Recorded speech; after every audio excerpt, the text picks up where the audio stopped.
Evening, everybody. Welcome to the ISA Ontario's question and answer period for the proposed changes to the Professional Foresters Act by the OPFA. On the line today, we've got Steve Robinson. He's a municipal arborist with the City of Burlington. Ken Gillies is president of ISA Ontario. He's also a commercial arborist heavily involved in education in the province. Philip Van Wassner is a senior consulting arborist, and Mark Graves is the Ontario Commercial Arborist Association representative here today. He's also involved with education in the province in being the Humber coordinator, and myself, executive director for ISA Ontario. So before we get this started, I just wanted to draw your attention to your control panel.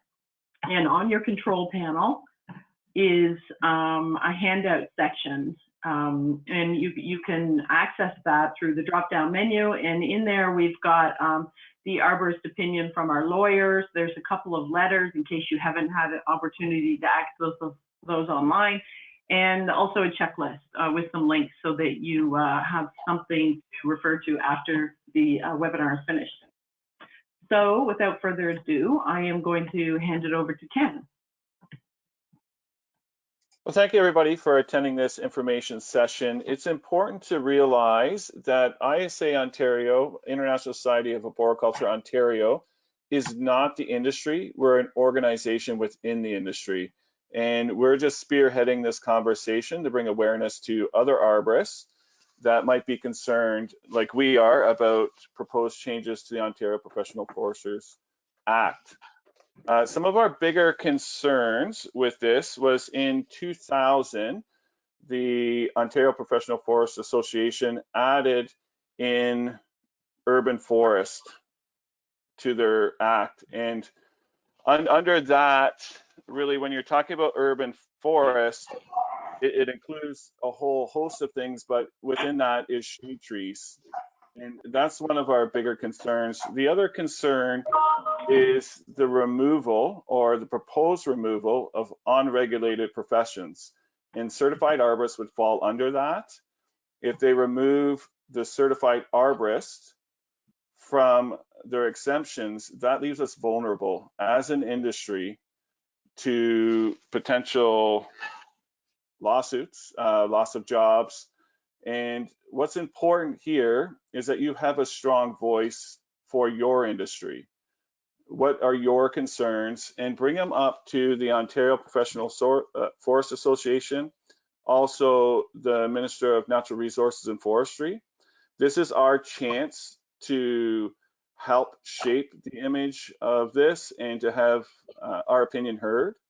So it's extremely important that you present your opinion, send a letter, voice all these concerns that you may be having as well.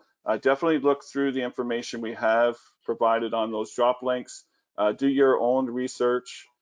But it's far better for us to address this before it goes to the government and potentially becomes an act, and that we work with Ontario Professional Foresters Association to better define these things. And so Ken, before we go too much further, maybe we can just take a look at the ISA Ontario website, as we've had some feedback that some people are finding it difficult to find the information that they need to send to the minister. So on the screen right now, you can see the front page, the home screen of ISA Ontario. And if you just go here under Save Our Industry, you should be able to click into this. Give me 1 second. Okay, that is now going to change. And on this page, just a second. Yep. On this page, you can find important information regarding what's happening here. So if you scroll down further, here you can find some information regarding the municipal arborist letter. If you're a municipal arborist and you want a template letter, it's here. These are all linked. So for example, our legal opinion is right here under this link. There is also a letter here or that you can copy. You can just copy and paste this straight into an email if you prefer to send it that way. And obviously registration for this webinar here. We've just got updates in terms of what the committee is doing. You know, every time we feel we need to post something there. And I think that pretty much does it all, Ken. You know what, Rebecca, do you mind scrolling to the top? Yep. And under where it says Professional Foresters Act 2000. Yep. That's where you'll find that information presented from the Ontario Professional Foresters Association.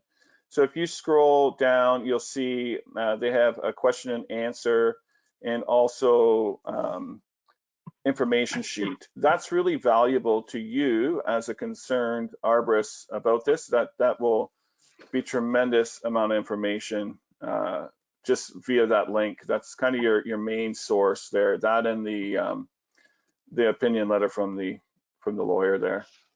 So these links from OPFA are clickable links, and you can find further information underneath there. If I can just add for a moment, you know, what really this task force came together, and you know, the ISA is as Ken said, we're one group among all the arborists in Ontario, but we have lots of members, and really the thrust of everything that we're doing right now, the number one job is the deadline for this pre-consultation, I guess it is January 28th. And our objective when we came together is to try and facilitate as many people as possible. If anybody's on the call or on this webinar today who's not an arborist but is a biologist or an ecologist or a zoologist, they can all benefit from this effort that ISA has put together and this committee to have some templates, have a starting point, because let's face it, it's the 26th and the deadline is the 28th. And, you know, we've been working at a feverish pace to try and get this out there.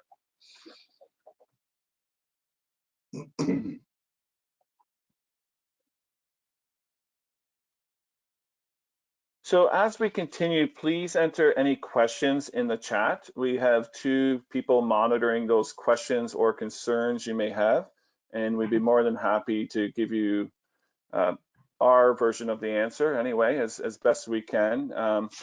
Like Philip said, we've been working fairly frantically to come up with a solid response before January 28th, and we're hoping that you're at that stage as well where you're ready to voice your concerns and have your opinion heard. This is definitely the time to do that. Maybe I'll pass it over to Steve as a municipal arborist, just to get the perspective of, you know, there's many facets within arboriculture, and municipal is a huge part of it. Certainly, thanks, Ken. So just to shed a little light in terms of what I mean, my own general concerns as a municipal arborist, and maybe wearing that hat for this evening's webinar, just to address some of the concerns. So, you know, as Ken highlighted earlier on, the proposed amendments really with respect to the changes to the Professional Foresters Act, how it affects municipal arborists is essentially, when you think about it in terms of the management of tree populations. And arguably, municipal arboriculture is one of the specializations within arboriculture as a general trade or profession.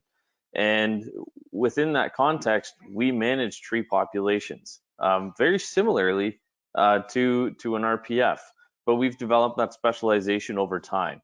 What the proposed amendments would do, if you know, as Ken had highlighted within the Forestry Act, the Professional Foresters Act, you've got the scope of practice, which includes that definition of urban forestry. With certified arborists removed from that exemption, what that means is any work within a municipal context on a go-forward basis would mean that it would either have to be done under the supervision of a registered professional forester or RPF, done so by an RPF, or people like myself run the risk of actually facing prosecution under the Act, because it is a practice act, not a title act. So the legislation protects the actual scope of practice, not the title that is registered professional forester. So, within the OPFA website, the information sheet and the Q&A is really important. I would also encourage you to read the Professional Foresters Act, the legislation itself, as well as Regulation 145/01. That is where the proverbial rubber really hits the road. That is the law. That is the interpretation. So I'll pass this over back to Ken or Rebecca. I can sort of give a perspective from some of my concerns as a consulting urban forester, let's say, and those concerns have they're not really just now. Those concerns have been there since 2000, when the Act included in several locations the words "and urban forestry," and at that point sort of gave the professional forester some sort of purview over urban forestry. We didn't really understand what that purview was, but in the meantime, there have been some activities where people using the term urban forester has been questioned by the OPFA. And the other thing from my perspective is, if we look at the history of it, if the OPFA included urban forestry in 2000, in the year 2021, by my research on their website, one cannot still become some sort of registered professional urban forester 21 years later. But apart from that, the inclusion of the term urban forestry is really what's created a lot of this gray area for all of us, be we certified arborists or any of those other unregulated designations. And urban forestry is, I have described it as an emerging profession. And there are many of us who are performing as urban foresters in different functions, in different work environments, and with entirely different educational and experiential paths to get to where we are. Some of those people that have arrived at that place are registered professional foresters, and some of the skills that they may have acquired in qualifying as an RPF could very well be applicable. But it's only one route, and there are many others, and I think this is the difficulty has started actually in the year 2000 with the inclusion of urban forestry. And because at the OPFA or outside of it, the scope of work of an urban forester is vague at this point. We're getting better. It's more defined, but it's not been arrived at. And the path to becoming a recognized urban forester through the professional forester's path, if you follow the links and look that up from their website, it's actually, you have to, for all intents and purposes, first qualify as a forester, and then have there's 8 standards that you have to be able to meet. And the 8th one is divided into several subgroups, one of them being urban forestry. So the upshot is that in order to get that designation right now, you would have to basically do everything else that a forester who is managing silviculture and large populations of trees north of us in order to even start thinking about those special designations of an urban forester. And that's, I don't think that's the best path for people to qualify as urban forestry professionals. And until we have recognition that there are many ways, we should be avoiding one group defining it for the rest of the industry. So that's my urban forestry perspective on this, and why we need to push some sort of pause and engage. They need to engage the entire community in meaningful discussion, which we've only begun to experience within the last week at best. So thanks, Philip.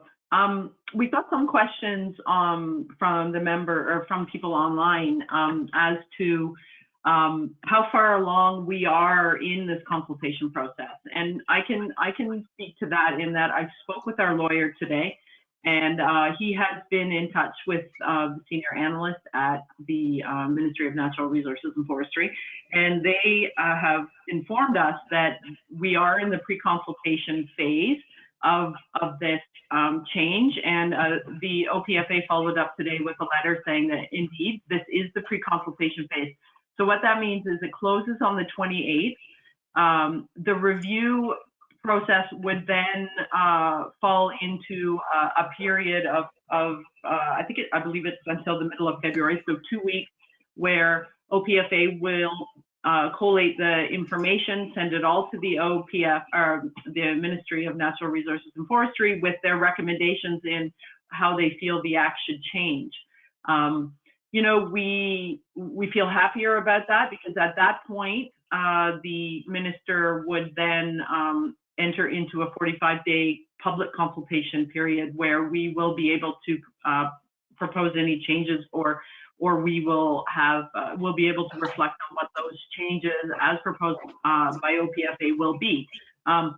The question we had initially, and one reason we were disgruntled, is because ISA Ontario was never notified of this pre-consultation phase, and as stakeholders, and arguably the #1 stakeholder in Ontario for arboriculture, we were not notified of this pre-consultation phase. So had we not found out about it, then none of our voices would have been heard by OPFA in the pre-consultation phase. So we're thankful for that, and our idea at the moment is to stop the train. And we need some time to breathe and some consultation time with OPFA to find out how we can move this forward in a manner that is agreeable to all the parties, including ISA Ontario, obviously, and other parties that should be at the table as stakeholders. And if I can just add quickly, Rebecca, with regards to the timeline, I think we have to remember that the OPFA has had the minister's ear for maybe a couple of years already and have been supplying them with information. So in terms of the timeline overall on all of this, the train's pretty much in motion. So, you know, we're at the last station almost right at this point in time. So that's the urgency that we feel and that we're looking to get everybody to respond to. We've had a question here.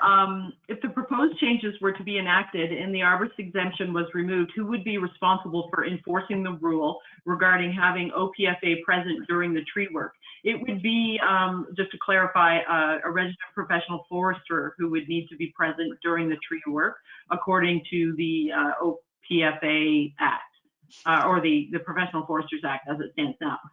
So if it does get passed, then I can't imagine many companies would comply. So there would still be hundreds of arborists working illegally. Any of you want to speak to that? Yeah, and you would add that, well, really, you'll find this information under the legal review. And so under the Act, Professional Forestry Association may apply to a judge of Ontario Supreme Court for an order directing compliance with the Act. Anyone who violates Section 13 is guilty of the offense and on conviction is liable for the first offense to a fine not more than $15,000, for each subsequent offense to a fine not more than $30,000. So one of the big things here, just to keep in mind as we're talking, is we don't have an act for arboriculture, and that leaves us very vulnerable. So when an organization that we have close ties to, like professional foresters, makes changes like this leaves us very vulnerable. And you know, we fall under numerous acts, and that's really the problem, is we're extremely vulnerable as an industry, and we're going to have to figure out what we're going to do about this. We're going to have to come together, not just ISA Ontario or Ontario Commercial Arborists Association. Where do we want to go as an industry so we're not so vulnerable, so we don't keep on having this battle for our industry, for our jobs, for our security? I mean, other than that we deal with trees, we're a totally different discipline than foresters. They provide an extremely valuable service to the urban forest in their scope of expertise. So do we, so do our consultants, so do our municipal arborists, biologists, ecologists. Everybody plays a key role. Other industries have protection. They fall under an act that they abide by.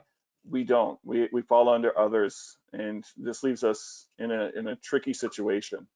And this is why we need a strong voice. One thing I think we need to be, clear on, though, is that, I mean, we have quite a concern about the certified arborist designation and how the wording that is currently proposed, what the legal ramifications are. In discussion with the OPFA, they tell us, no, those won't be a problem. So again, it's really, we're in this limbo of lack of clarity because we haven't been properly consulted and had a chance to consider these things, ask these questions, and have enough time.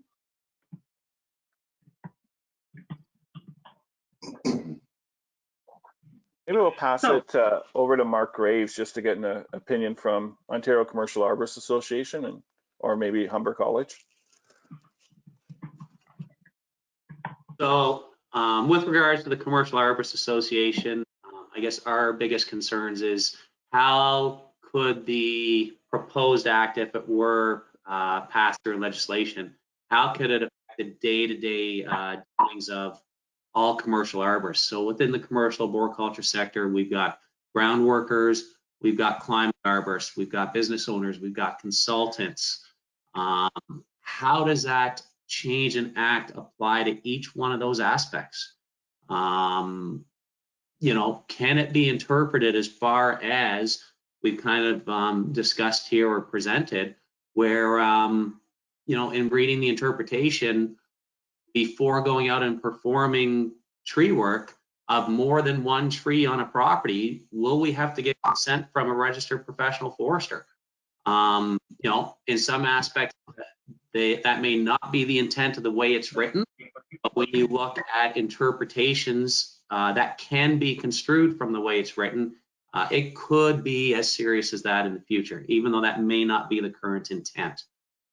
So I think part of the issue that we have is just the way that the verbiage is worded and can be interpreted. So improvement on that may relieve some of those possible stresses related to an improper interpretation by a registered professional forester under their own act. From an educational standpoint, still yet to be determined, I guess, is the best way to look at it. I've been looking at this for the most part from a commercial arborist perspective. Definitely, if it came through, we would have to look at ways in which we would be educating the next generation of arborists on how, how what they do could be overseen by the act. So, there are implications both ways. I think more so at this point to do with the commercial arborist sector than the educational portion. Ken? So if we move to a couple of questions that we have here, how would this new act change the daily activities that arborists, sorry, I've lost it now.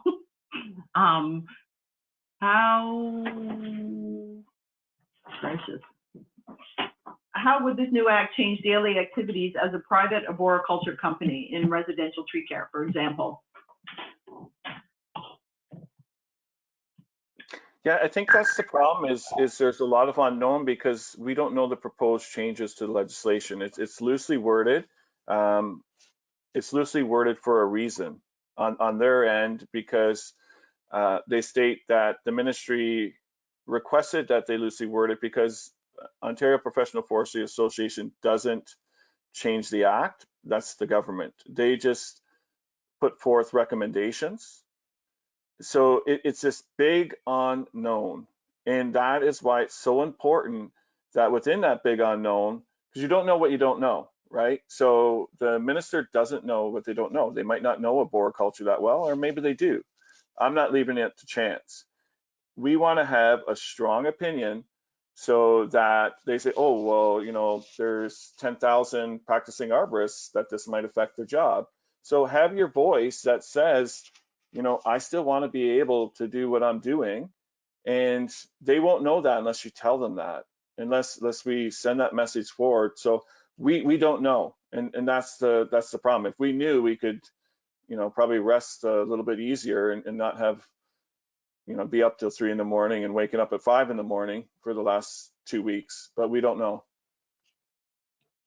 I think it's important to also, if I can add to that, you know, legislation is drafted where, you know, as ambiguous as it may be in some points, it is at the end of the day very cut and dry. And the way that the proposed amendments and you know, through discussion with the OPFA, we've identified that this may be an unintended consequence of sorts.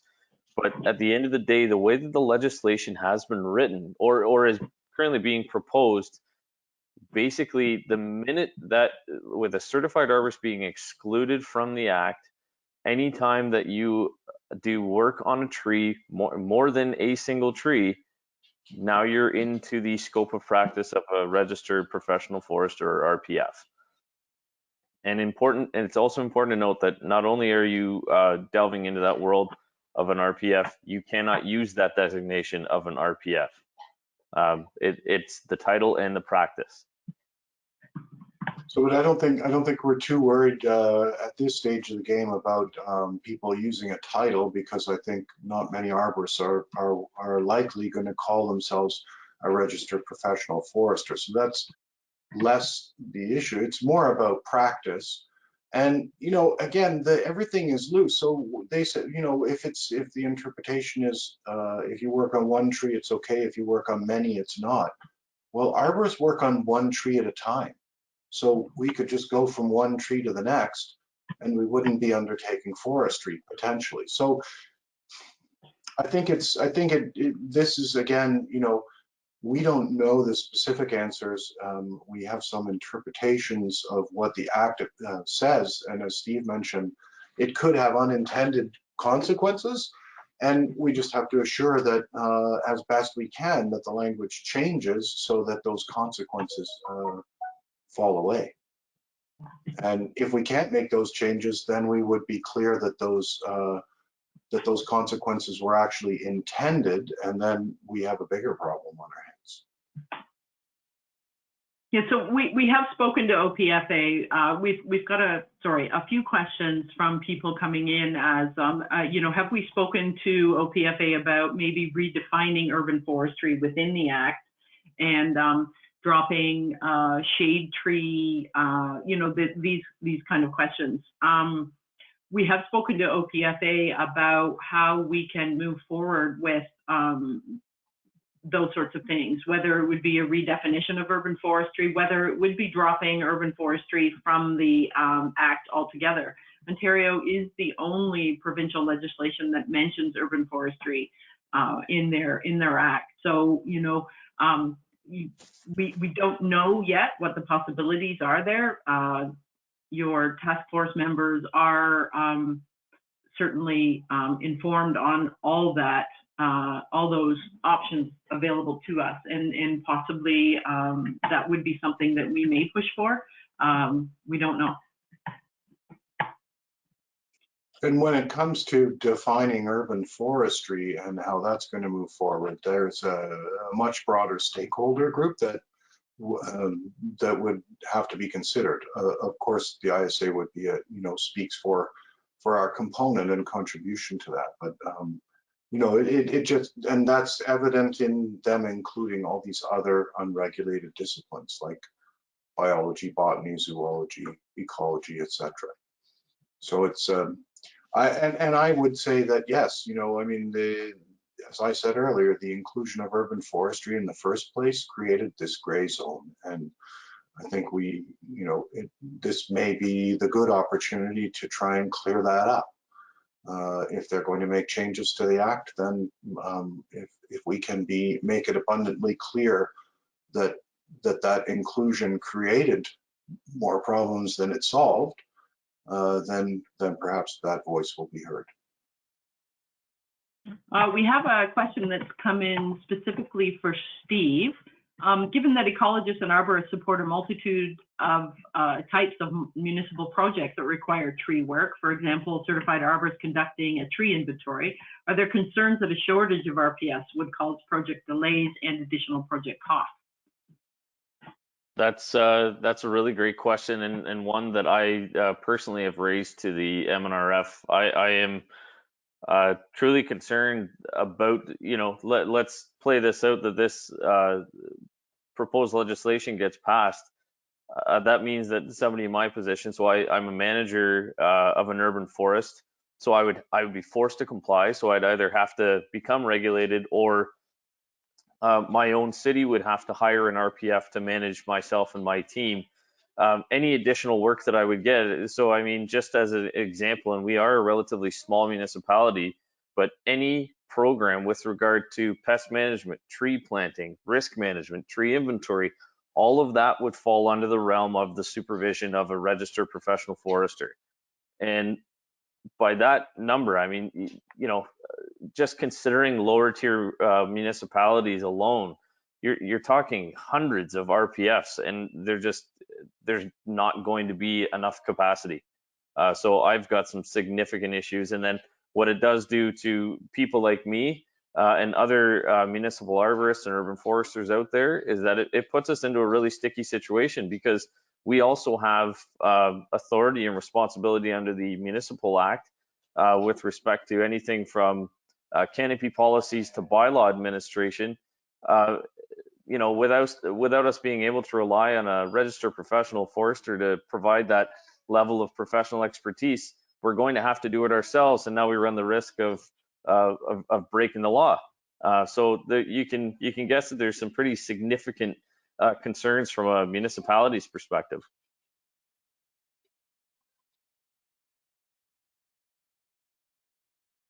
Yeah, and the other, I think, just to add to that, Steve, is not only would it be difficult to find the RPFs just in number alone, let alone ones that have all of the urban forestry education and experience that they would need to supervise the likes of yourself and your staff, and biologists, ecologists, zoologists. Like, it's just a massive leap of faith to assume that oversight could even be provided by the current or future complement of RPFs.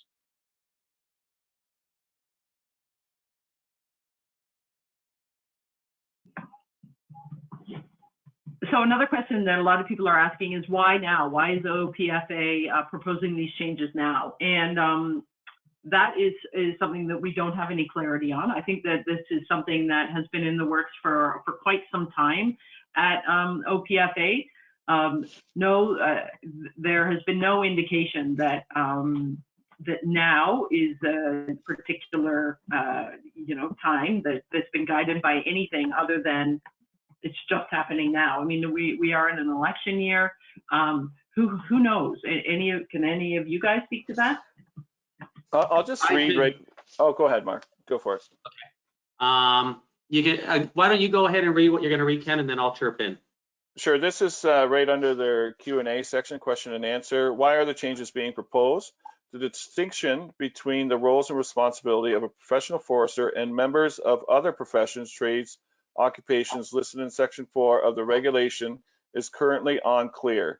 Occupants that are not regulated do not have legally defined or generally accepted scope of practice. This makes it very difficult for employers, landowners, and the public to know what to expect from various service providers. So they want to define the roles a little bit better, and that leads. Well, we'll go to Mark. All right. I think what's important here, we are looking at it from our perspective, but just to quickly do a 180 and look at it from myself not being an RPF, but from the research that that I've done over the last week and from various conversations. Just like we have our ISA certified arborist program, and if we as members feel that there is an infringement or an encroachment or misuse of the designation, we can certainly lodge that concern with our with the International Certified Arborist Board.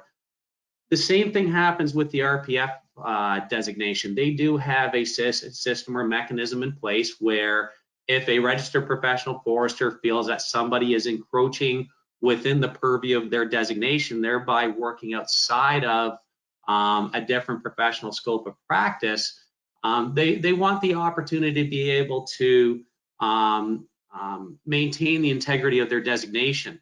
And from what I understand from research and talking to various individuals, there are at times when they go to enforce that encroachment, that because of the way the law is written and because of the 14 original exemptions, and I mean, that's a big point too. We've talked about the 8 exemptions. There were actually 14 when the Act was created.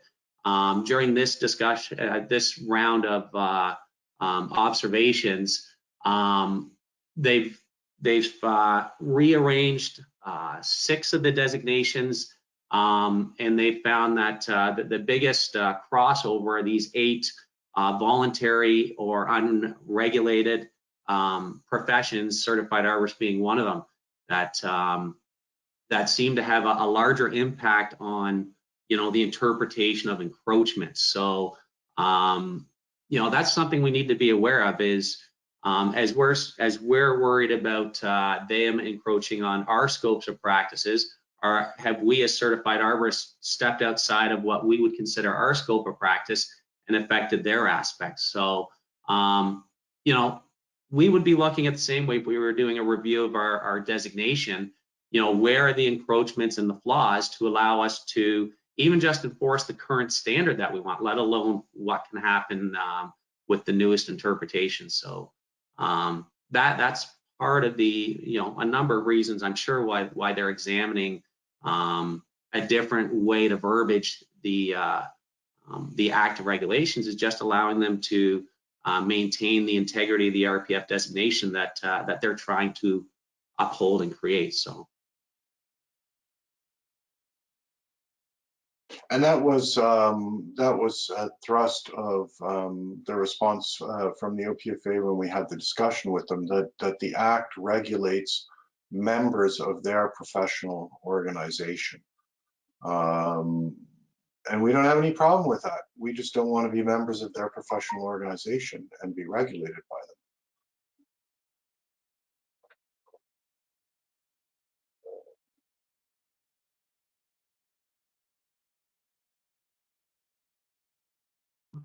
Sorry, just trying to collate some of these questions that are coming in. There are like hundreds of them. I bet. Oh gosh. I did. Bridget, Mike, anybody want to hop in with something?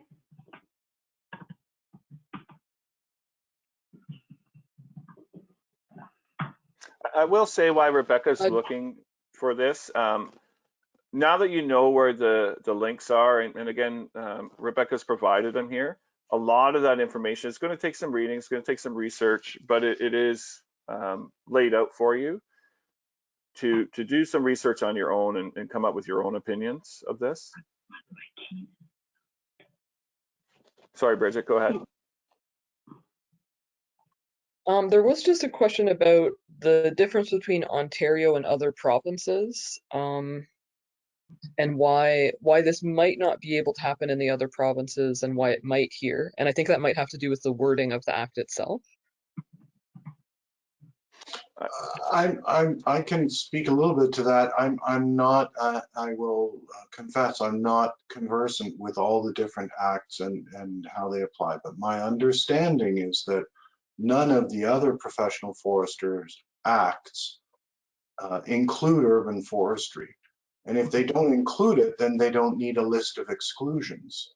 And I think that's just part and parcel of what I said earlier, that by including urban forestry and it being loosely defined in gray, they felt at the beginning they needed to exclude a whole bunch of folks to make sure that they weren't overstepping their boundaries, so to speak, or affecting industries that weren't their own.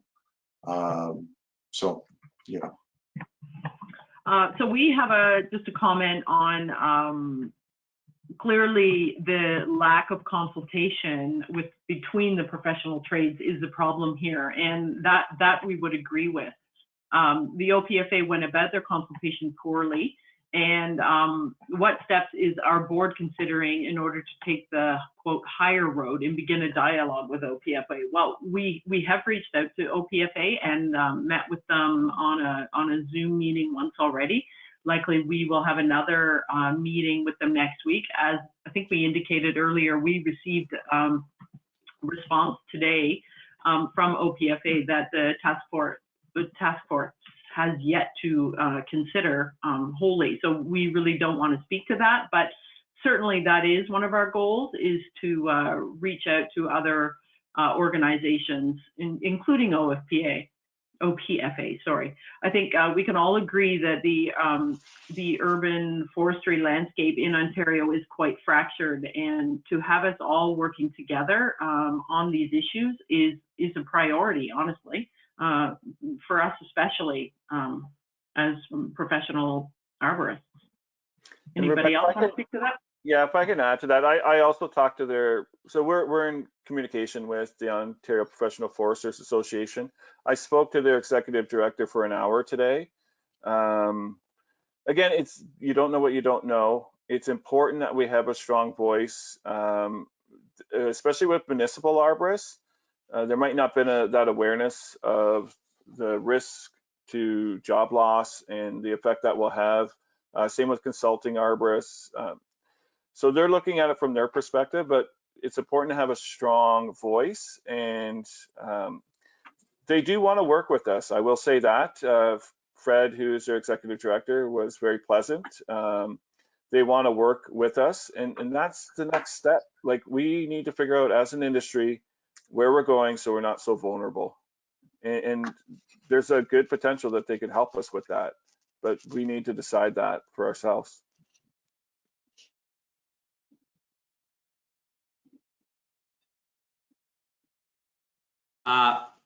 If I may just add, another aspect that we haven't touched on much tonight, if at all yet, we've talked about commercial arboriculture, we've talked about municipal arboriculture, we've talked about consulting.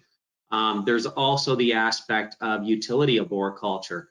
When you're maintaining large right-of-ways for vegetation management, what aspects of that could fall under the purview of the RPF designation? I do know that there are some utility arborists that are looking into those aspects. Unfortunately, we don't have any available with us tonight on the panel to answer any of those questions. We weren't expecting a lot of them, but let's not lose sight that with the multitude of professions within arboriculture, a quick change with verbiage in act can have a much more drastic effect than one might initially anticipate, which possibly is part of what is happening right now with these proposed changes.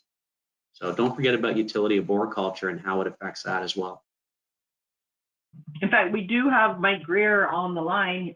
He's with Hydro One. Mike, if you're interested in speaking, can you put up your hand and I can unmute your microphone? Mike is also on the task force for ISA Ontario and has been interested in and has been figuring out with his directors how this may impact them. So I'm just going to unmute you, Mike. Are you there?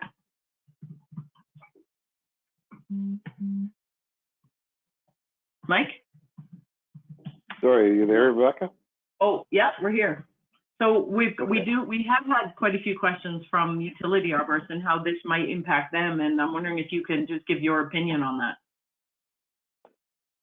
Yeah, I think there is some issues that we are going to be concerned with. We're definitely going to do, as Mark was suggesting, looking at the proposed changes and the impacts and making comment to them. Right now, if there's something specific you can maybe send my way, I'd be more than happy to see if I can address. Okay.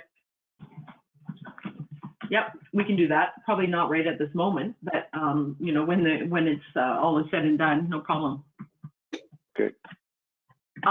So we've also had some questions about whether this impetus might push arboriculture to become its own regulated trade. And I think the honest answer to that is we don't know what that looks like at the moment. That is something that has come up with the task force, but and you know, it's something that we know a lot of arborists in Ontario are interested in.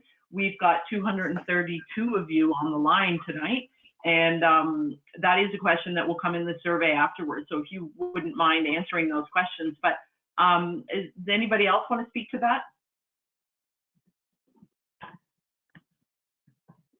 I'll speak a little bit to it, Rebecca. Sure. It's important, and I've had this conversation with numerous people over my 25+ years in the industry, and it's part of it is verbiage.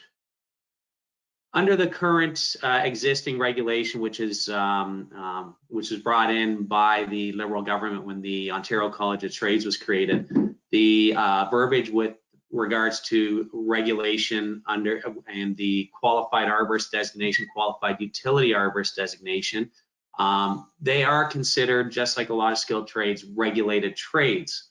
That aspect of regulation is different than the aspect of regulation that OPFA falls under.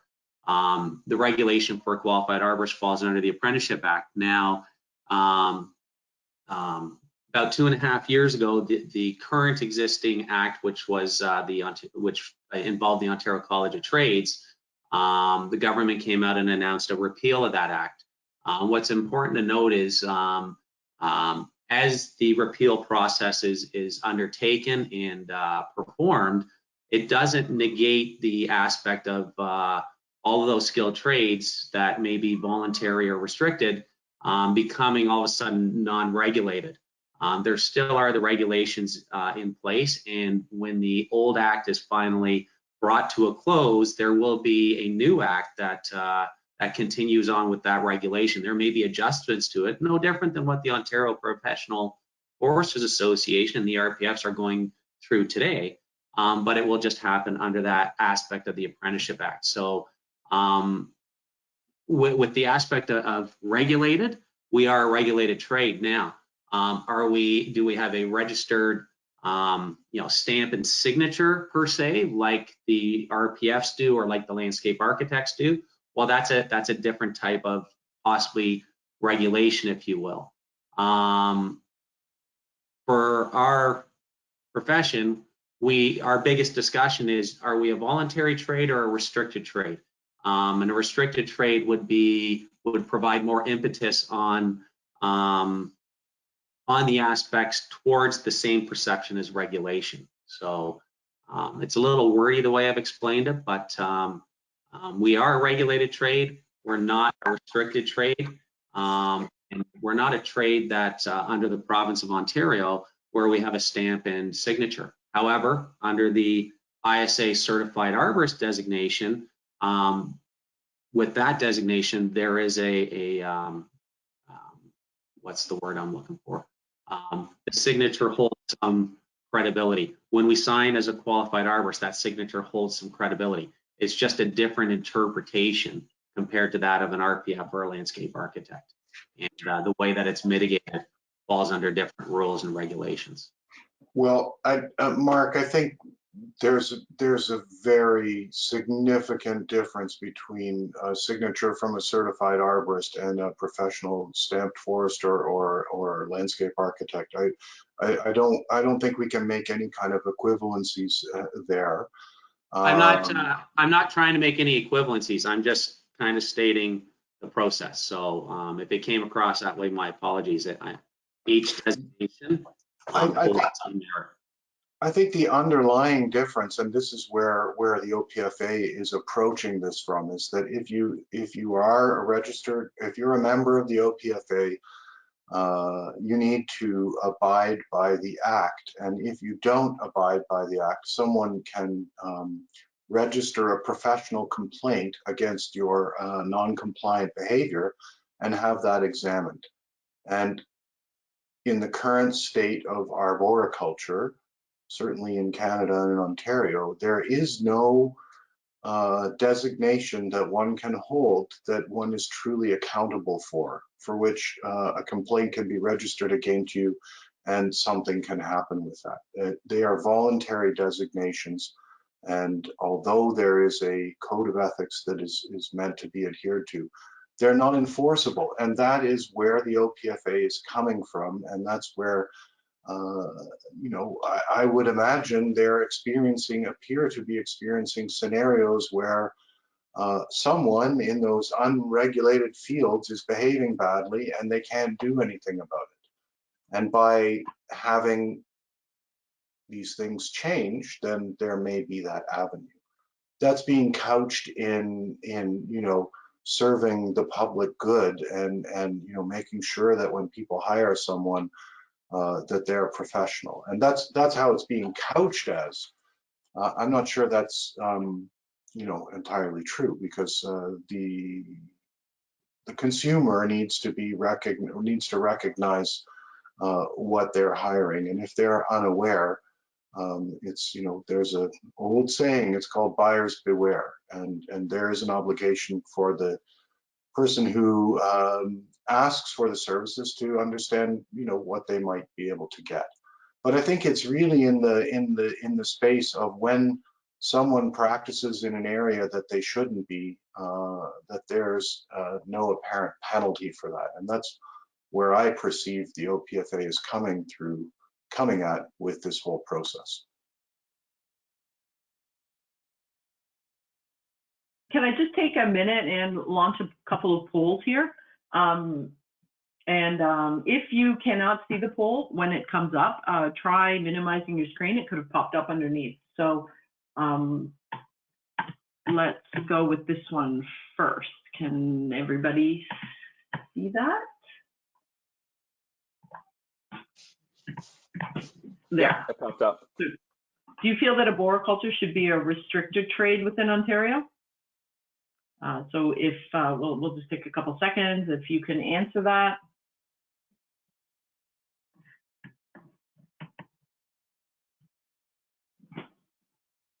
Got 50% of the people have voted.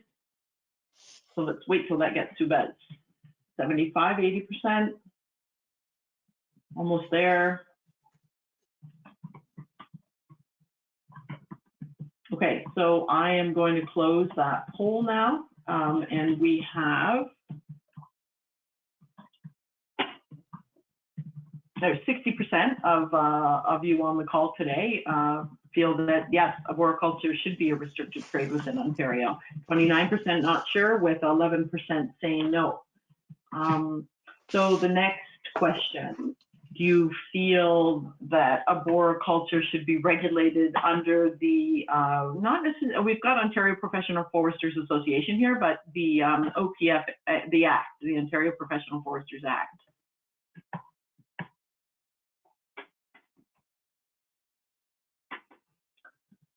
So again, we've got 50, 60% of people voting. We'll give it a couple more seconds. So I'm going to close that now and share the results. So 79% of you on the call say no, you don't feel it should be regulated under the Professional Foresters Act, and 7% yes, 14% not sure. So, and our last poll, do you feel that arboriculture should have its own act and regulation?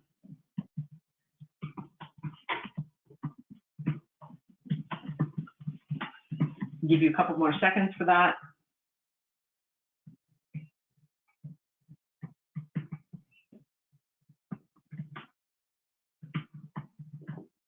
Okay, closing that, and yes, we've got 88% of you feel that yes, but more defined than what currently exists. That would be in the with the College of Trades. No and not sure, 8%. So moving on to a couple of other questions. We've had some questions regarding how ISA fits into this internationally, and we have had talks with ISA with Caitlin Polahan as executive director, and the USA really with their government structure is a lot different than Ontario. So they do lobby for urban forestry at the higher levels, but then I think they mentioned that, she mentioned that they have all kinds of just different state regulations as well. I know that Florida is going through a similar thing at the moment, and they've hired lobbyists to do that job. So it's a bit of a different animal in for ISA in the States. ISA is obviously 100% behind us on this, and we'll also be writing letters to the ministries on our behalf. So we'll see what comes of that.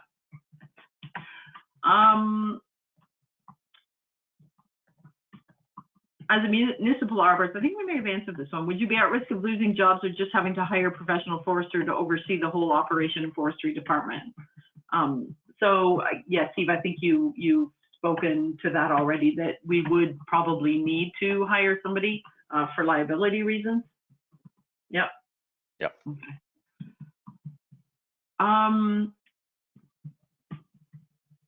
What would it take for arboriculture to be regulated like forestry? We don't have any idea what that would look like at the moment. You know what? Maybe Mark, do you have input on that? What I would say is no. Right now, we have the way it exists, the Apprenticeship Act, and that aspect of regulation. When we're comparing it to what we're talking about with OPFA and their registered professional foresters designation, we'd be more looking, comparable in aspects to what ISA certified arborist does with, or ISA does with their ISA certified arborist program. So, yeah, to look at the regulation, we'd have to look into it further. But I would expect, just like they have an act and regulations to get a similar aspect, we would have to look at the same thing, defining either arboriculture or urban forestry or a combination of both, and what that looks like and how you go about it. The task force, we haven't discussed that in any way. So I've got another question here, and I think we can tie a few together. What do RPFs offer in supervision that arborists don't do? And tying into that, we have another question from a municipal, or well, not even a municipal aspect actually, but obviously would apply in a municipal setting. If a tree, if in that situation they are being supervised, tree falls down, RPF has said yes, keep it up, and the tree falls over, are they then liable? Maybe I can take that one, and maybe even toss it over to Phil from a consulting perspective. At the end of the day, from a municipality's perspective, if we own the property, we're the risk manager. It comes down to risk assessment in general. So, if it's an RPF that you've hired on as a municipality to go in and conduct risk assessments on your behalf, because now the legislation requires it, they can come in and say, we recommend that you can retain this tree because it's relatively low risk. If it exceeds our threshold, we're the risk manager. At the end of the day, it's our call. So I don't know, Phil, if you will have anything else that you want to add to that. No, not really. I think I was going to say we're kind of getting down into the weeds of scenarios that are too difficult to predict, so to speak, based on what we know right now. But I think, yeah, I mean, if our registered professional foresters have to have oversight over arborists, then it could be all those types of activities. But I think actually, though, this type of scenario that Steve actually mentioned is actually one of the few places where the true crossover actually happens, because the foresters in general are concerned with forests, with tracts of forest, with managing them for all kinds of different objectives, traditionally for timber and silviculture, etc. but others as well. But you know, the only place where that really exists in our urban realm is on, you know, retained tableland forests or riparian corridors that are forested, where you have an extensive forest cover. And even then, in many of those forests have become so different from the native forests with invasive species and all kinds of other uses, that it becomes urban forestry, because it's the social aspect and the people and how they use it and affect it that's probably driving it more than the trees there. So, but that's the crossover area, and I think if we get into further discussions, we could actually have OPFA identify where their primary concerns actually are, because so far we didn't get there in our discussions. So does the Act actually define certified arborist?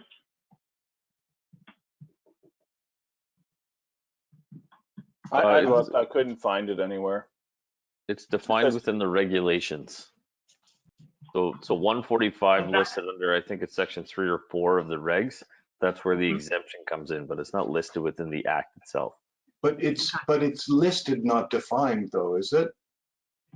The regulation lists it, yeah. But it's not defined, though, so that, you know, certainly I can relate that I spent some time on the OPFA website in the last little while, and one of the exercises that I did is I typed into the search function arboriculture, and you know, it returned no results. And when you type in the term of urban forestry in the same place, it gives you back the same thing, no results. So you can't find anything on the OPFA website to look for definitions of either of those things. Okay, we've had a number of questions coming in regarding whether ISA Ontario is pushing for a red seal. And I think the person who's best to speak on this is Mike Watson. He sits on the ISA Ontario committee for NARC, and I'll let him just tell you what that acronym is. And yeah, so Mike's on the line and he's answering questions for people right now. But Mike, if you can speak to that. Sure. So it's actually the National Arborist Apprenticeship Recognition Committee. Our original goal was to become Red Seal, and we realized that takes too long and it's probably overreaching what we may want. So then it was to become a compulsory registered trade in Canada. And the goal was not necessarily on Ontario only. We've been working across the country under Tree Canada as the coordinator of the program. And basically, we're trying to find common ground of the base level that an apprenticeship would be trained at to work in all levels of arboriculture across Canada. We've been working on it for about 1.5 years now. Hopefully this will help us move forward, actually. So we have been working on it, but as with everything else, government, COVID, life, things sort of are very slow in that process. But to say that we're not working towards it, we are actively working towards it. It's just trying to find a common ground between all provinces and all levels of arboriculture and all training institutions, colleges, universities, and accessory training universities or entities to find base levels and then work up from that point. So hopefully that helps. Thanks, Mike.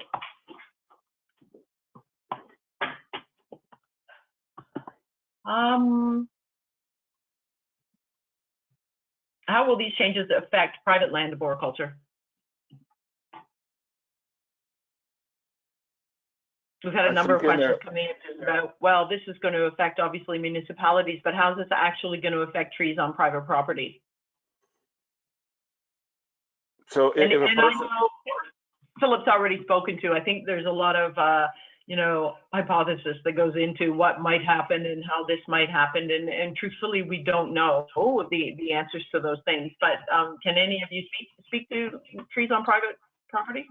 they have that in their Q&A, Rebecca. So in their question and answer, they ask, so if you're a private homeowner working on your own property, they they state whether that affects you. And I'm just kind of going from memory, Yeah. but I don't think it does, unless it falls under a bylaw or something outside of Ontario Professional Association, Ontario Professional Forestry Association. Yeah. But yeah, I don't think it affects them. No, I think private people working on their own land, I think, are unaffected as far as I can remember as well. But private owners calling in arborists to work on their property? They state that it's up to, they being Ontario Professional Foresters Association, states it's up to the property owner to decide who to hire. Our issue was this can make it challenging for them to hire an arborist when there's an act that we could be in violation of.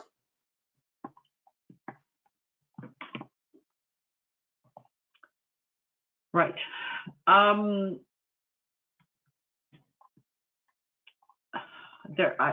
there are just so many questions here that it really does impossible. Could arborists? No.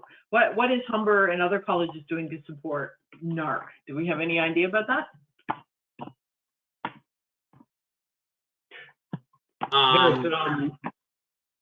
Mark? Go ahead, Mike.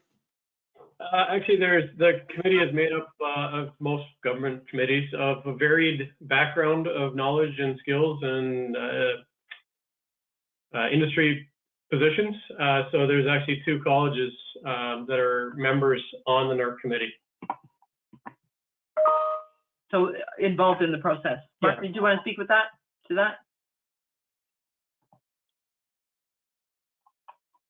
All I would say to that is, as they go through the Red Seal discussions, they'll be looking at the various curriculums throughout the various provinces. So Humber, we administer the qualified arborist curriculum.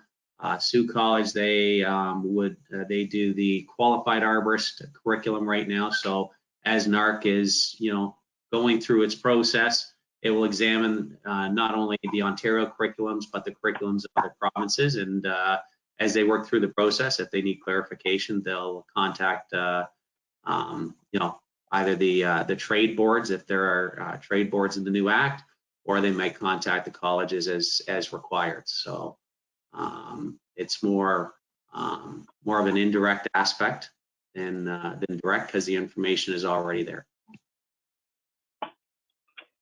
Okay, so I mean, we've got a lot of questions. I don't think we're ever going to get through them all tonight. So what I would propose is that we maybe have some wrapping up comments from all of our board, and any of the remaining questions that are left, we'll try to get back to you through email, and just in an effort not to keep everybody here all night. So, Steve? Thanks, Rebecca. I think just from my perspective, as I've kind of worn the municipal hat this evening, just a friendly reminder to all my municipal colleagues out there that are associated or not with MOF, Municipal Arborists, Urban Foresters. There was correspondence that went out just this past Saturday with respect to the information there. If you haven't received it, don't hesitate to either reach out to Rebecca or Bridget from ISA Ontario or myself. I'm more than happy to help you through this and try to highlight some of the risk factors facing municipalities. But again, to the several hundred people that have joined us tonight, thank you very much. And I think we've got a lot of people asking what else can they do other than sign the petition and write to their minister, and is there anything else that people can do? And our lawyer has advised us that lobbying the government in any capacity is what we should be doing right now, just so that we can quote stop the train and get them to notice us. So I think if you've written to your minister and you've written into OPFA and all of those avenues that we've already highlighted, call your MPP. You know, have a conversation with them. Let them know what you know, what you're thinking and what's up, because you know, you are people in their riding, and you know, it's really important that they hear you and understand that you live in their riding, and these changes, potential changes, are going to impact you and your job, your livelihood, everything. And they really need to hear from the people that live in their ridings, because at the end of the day, it's votes that they want. And if you're, you know, passionate about this particular issue, then they should hear from you. Any of you have anything to say about that? What else people can do? I think you pretty much got it. I mean, as we identified and I said earlier, the critical thing is, you know, 2 days from now is the end of this consultation that we know about, and that's all we can do in this period of time, is get our voices heard. Yeah, like Rebecca said, send the letters to as many places, but also reach out to your fellow arborists. If you own a company, get everybody in the company to go to the website and send a letter in. It's volume right now that really counts. And if you have people who aren't ISA arborists and want to take that letter and take the ISA flavor out of it and send it off, whatever they do, it's voices and emails and this flood right now, because that's our primary objective with all of this, you know, primary effort that we've been doing, is to get some brakes on so that we can, you know, try and have some, you know, it is a bit difficult when we sit up here and we hear a question, we don't have an answer. And it's not because we haven't tried, it's because we just don't have an answer yet. So we need to explore those questions among ourselves and between us and the OPFA, and quite frankly, with the ministry, because the OPFA has had the opportunity to have the minister's ear for quite some time. We know that, and this is the last stage. So as soon as we keep tuned, as soon as we can determine any further actions in the next process, we'll be keeping everybody informed. And as Steve said, thanks so much for everybody for coming tonight. Yeah, and but one of our participants tonight, or attendees, had said write to the premier, which obviously is another course of action. You know, he doesn't like to be hassled, so hassle him. Let him know exactly your feelings, like you've sent to your MPP, and yeah, call his office. Just be a real thorn in his side. Facebook local community groups are a fantastic way to get the message out as well. So I think all of these, you know, avenues are something that we can look at individually. Yeah, use social media if you're good at it. Absolutely. Tell all your friends. You know, it can be not just arborists sending in letters or signing a petition. It could be families. It can be, you know, all kinds of people that will be impacted by this. So really, let's have our voices heard on this. Rebecca, is there the link to the petition on the ISA website? You maybe I was just going to bring that up, actually. If it's not on the website, I'll make sure it's on there tonight. Let me just share my screen for 1 second, just to let you know how to sign the petition. It is on the checklist handouts as well, Rebecca. Okay. So again, underneath your handouts on your control tab, there are some letters there, which are all available on the ISA Ontario website, and there's a few links on that handout that Bridget put together for us. So if you go to that link, the petition link, a petition looks like this, and I've already signed it, so I'm not going to get the same screen that you're going to get, but you know, we've got 1,317 people signed up so far, and you just add your name to the collective voice here, and we will be sending that in to the ministers and OPFA to let you know that you know, again, another way to say that we're not happy about the changes, the proposed changes. We're not happy about not having a voice or a seat at this table until now. So thank you so much for all of your participation thus far, signing all the petitions and writing all those letters and really making our voice heard, because we are starting to get some feedback that MNRF has heard us, and that's a good thing. So with that, I will say good evening, and there is a short survey afterwards, so if you wouldn't mind answering those questions, then we can put that information to good use. And a quick thank you to all our panelists tonight for answering some really important questions, and just keep up to date with any changes that'll be on the website. You'll see them on our social media channels. If you haven't had a chance to view our video yet, it's also floating around out there on our social media channels. So please like it, share it, send it, do everything so that people know who we are and that we matter. Okay, good night, everybody.